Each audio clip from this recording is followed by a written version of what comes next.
The version of this that I think is much better for kind of like improving your own performance over time is what I'd call the coaching mode version.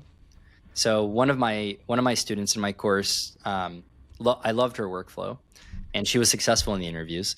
So she filled out the templates, exported the PDFs, uploaded them into the coach mode and into the Copilot, and said, "Can you please score this response?" And then she did it with another question, and she did it with another question. And each time she was working through a new question, she was trying to incorporate the actionable feedback from the previous question she worked through to the next question. So for example, let's say her segmentation was weak with question number 1, and there was very specific things that she didn't do well.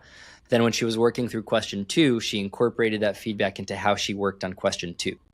And then she uploaded the PDF for question 2 and repeated that for question 3, 4, 5. By the time she had her first onsite, she had done that with 6 questions. And her score, her average score went from 2.2 to 3.6 over the course of those 6 iterations, which is failing to passing, right? So that's kind of like an example of how someone like is actually like using the Copilot to get better. That's what's so cool about this type of products, like, is that there's almost like no bounds to how you can use them, right? Like you maybe have like a recommended, like here's like how it's designed to be used.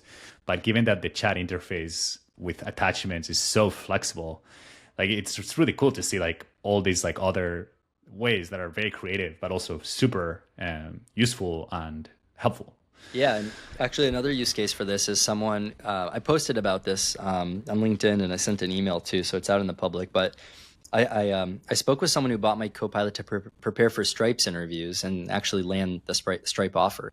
And the way that they used my Copilot for the product sense in particular was Stripe expects you to have, to present three products that you really like, and to be prepared to go deep on how you would improve that product for a specific segment. But you don't know in advance which one you're going to end up going deep on. So this person used my Copilot to basically explore all these like nooks and crannies of each of the 3 products that they were going to talk about. Actually helped them figure out which 3 products to talk about, because they were like, there's probably like half a dozen products I could talk about. So which ones are the best from an interviewer strategy perspective? And the way that they figured that out is by doing what this person called the Bandersnatch method of, he's like, it's kind of like the episode of Netflix, of Black Mirror on Netflix called the Bandersnatch, where it's like literally a choose your own adventure kind of Netflix episode. And so this person would literally create a branch. They would branch off at, let's say they got to the point in this exercise where they got to segmentation. Okay. So let's say they're like, hey, I want to know which of these segments I should pick. The segment I should pick is probably the one that would set me best up for the problems and the solutions. So what would the problem and solution branch of this whole tree look like if I pick segment 1?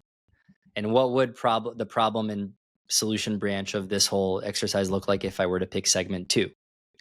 So you can actually create like a fork of the chat and just literally explore it, right? And then whichever one ends up resonating with you better, you're like, that's probably the one I would do.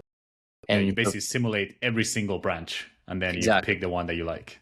Yeah, this and you and I know this because we've talked about it already, but that one person in particular, who we're not going to talk about it in detail in this episode, is just impressive in general. Like the way that person approached a lot of their Stripe interviews was very impressive. So that's the kind of rigor, people are like, what do you need to do to ace these interviews? It's like that kind of stuff, right? That's what it takes. Yep.